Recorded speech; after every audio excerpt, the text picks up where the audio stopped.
Today we discussing about more moving coil galvanometer. In this chapter, the article number is 10.7.1 on textbook page number 238. This article name is moving coil galvanometer. We already discussed its principle, construction, theory, working about in previous chapter current electricity. Now we here discussing about magnetic field. We determining the torque in case, that means the deflection of the coil rectangular frame. In figure shows the stationary cylindrical iron core in which place the rectangular coil, and these all apparatus kept in cylindrical horseshoe magnet as like horseshoe magnet, N pole and S pole, and its upper end of the coil have suspension of mirror, and which is suspension hanging to the rigid support, and lower end of the coil is attached to the helical spring as shown in above figure. Then next thing, here take first point. The above figure shows its moving coil galvanometer. A mirror is suspension to support in which can be see reading, scalar reading. Then next point say the soft cylindrical iron core is kept stationary in between strong permanent horseshoe magnet here shown. The next thing, the rectangular frame, this rectangular frame or coil placed on the cylindrical iron core as shown in above figure. आपण हे figure मध्ये पाहताय, and this iron core is stationary, but the cylindrical this rectangular frame can be moved freely on rotate above the cylindrical iron core in horseshoe concave place. Therefore, the torque act on it when current is passed through the wire, this wire. या helical spring मधून current ज्यावेळेस pass होईल आणि तो असा फिरेल आणि वरच्या मिररकडे त्याचा अटॅचमेंट असेल, आणि इथं uniform magnetic field N to S apply होईल, त्यावेळेस ही रेक्टेंग्युलर कॉइल ABCD ही काय होईल, ती डिफ्लेक्ट होईल. ती कदाचित अशी डिफ्लेक्ट होईल. पहा कशी होते, कदाचित अशी डिफ्लेक्ट होईल ॲज लाईक, म्हणजे इथे हॉरिझॉन्टल डायरेक्शन मध्ये दिसते, कदाचित ती व्हर्टिकल होईल. अशी डिफ्लेक्ट होते, आणि त्या डिफ्लेक्शनलाच आपण इथे टॉर्क म्हणतो. and this torque is given by here as like T, capital N, where capital N is the number of turn of the copper wire which wounded on the rectangular frame, and I is the current which flow in this copper wire and A is the area here given, किंवा L1 L2 L1 L2 कुठले असतील, म्हणजे ह्या कॉइलची लांबी रुंदी कदाचित हा L1 म्हणला असेल तर हे L2 लांबी रुंदी ही या दोघांचा गुणाकार L1 L2 मीन्स एरिया होईल. या ठिकाणी दाखवला area. And B with the magnetic field, म्हणजे मॅग्नेटिक फील्ड कुठे प्रोड्यूस होते, N टू S होतो. N पासून स्टार्ट होतो, S कडे एंड होतो, तो मॅग्नेटिक फील्ड आहे. अशा टाईपचा आपल्याला इथे एक्सप्रेशन मिळालेलं आहे. काय एक्सप्रेशन आहे, torque is equal to NI L1 L2 B sine theta, आणि L1 L2 म्हणजेच एरिया, हा एरिया. मग in case sine theta, sine theta म्हणजे कसं, आता इथला डिफ्लेक्शन किती प्रमाणात आहे त्यावर अवलंबून त्याचा थिटा असेल, अँगल असेल. आता फॉर एक्झाम्पल इथे समजा तो 90 डिग्री मध्ये जर असा व्हर्टिकली जर असा आला असेल, समजा असा जर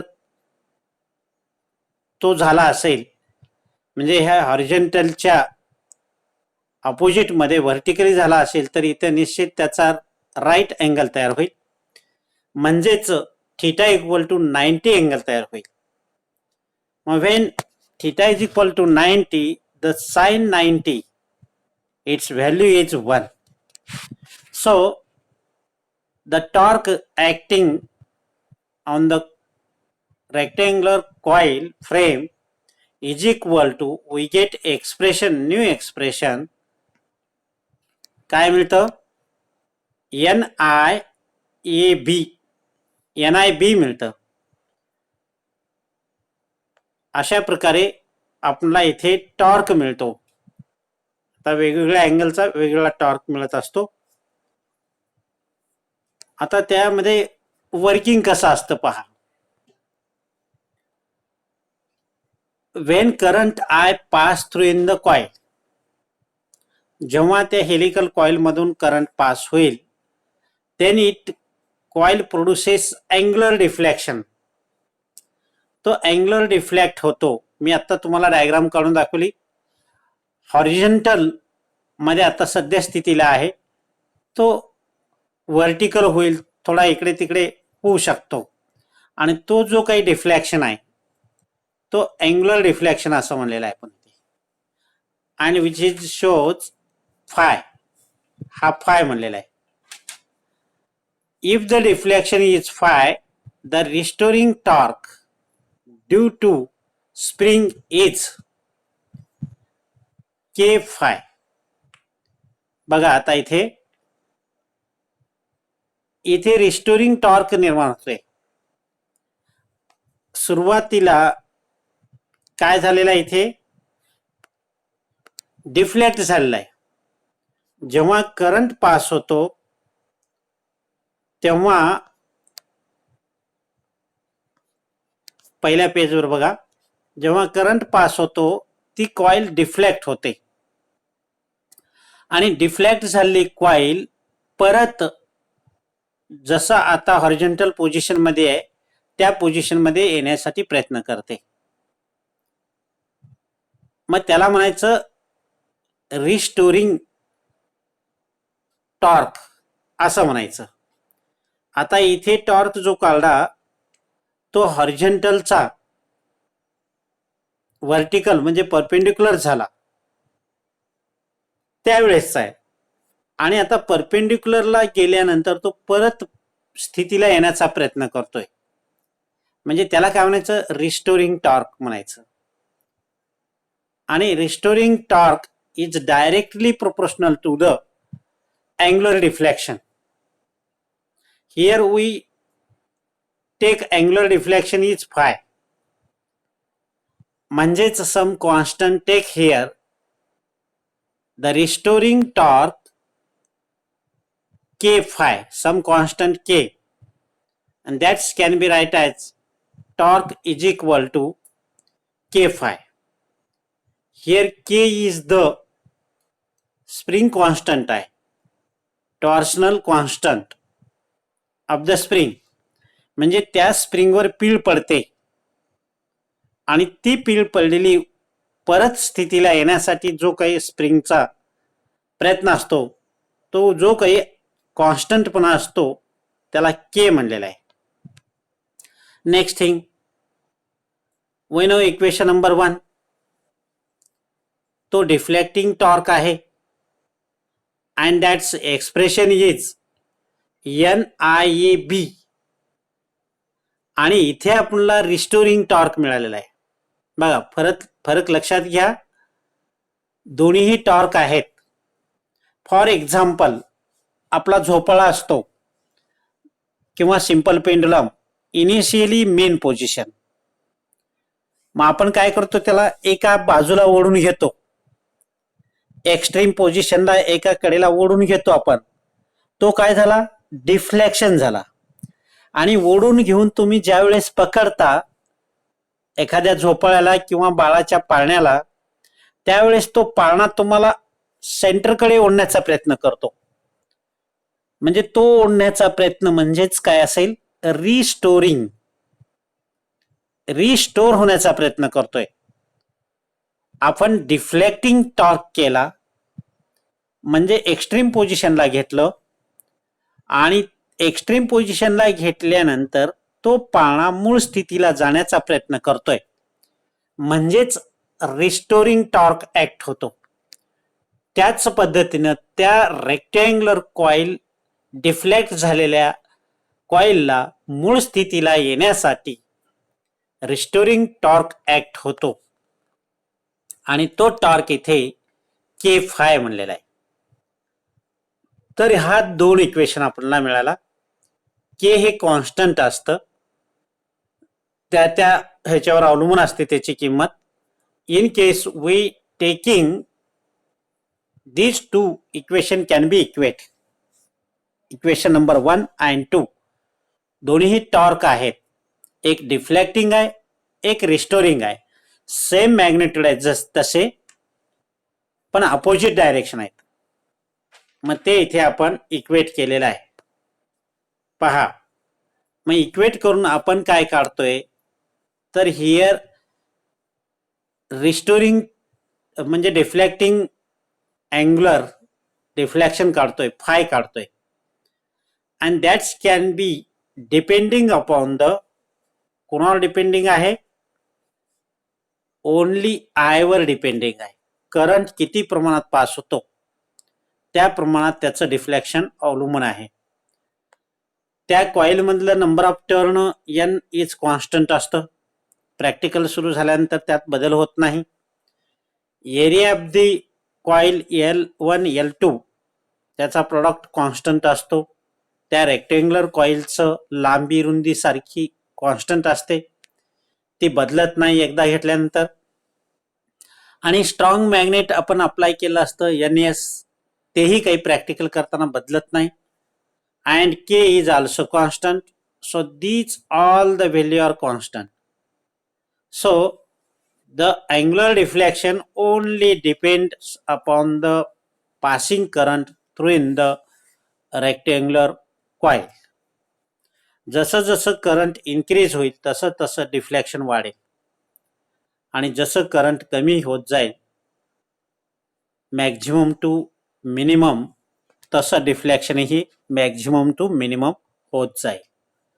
अशा टाईपचं हे प्रिन्सिपल आहे. मुव्हिंग कॉईल गॅल्व्हनोमीटरचं प्रिन्सिपल काय, द अँग्युलर डिफ्लेक्शन किंवा तो pointer deflection is directly proportional to the current passing through in the rectangular frame. तर अशा टाईपचा आपण मुव्हिंग कॉईल गॅल्व्हनोमीटरचा इथे स्टडी केलेला आहे, त्याचं प्रिन्सिपल शोधून काढलेलं आहे. सेम वे त्याचं कन्स्ट्रक्शन, त्याचं प्रिन्सिपल आपण पहिल्या चॅप्टरमध्ये म्हणजे करंट इलेक्ट्रिसिटीमध्ये पाहिलेलं आहे. परत त्याचं conversion to ammeter, low shunt resistance connecting with parallel of the moving coil galvanometer we get ammeter. आणि voltmeter ही केलं आपण. moving coil galvanometer is converted into voltmeter by connecting high value of resistance in series of the moving coil galvanometer. We get voltmeter. And in this chapter we discuss about only here principle of the moving coil galvanometer, and that is angular deflection of the coil is directly proportional to the current. Current वाढत असेल तर deflection वाढेल आणि कमी होत असेल तर deflection कमी होईल. Now here we stopping here. Next period discussing next article.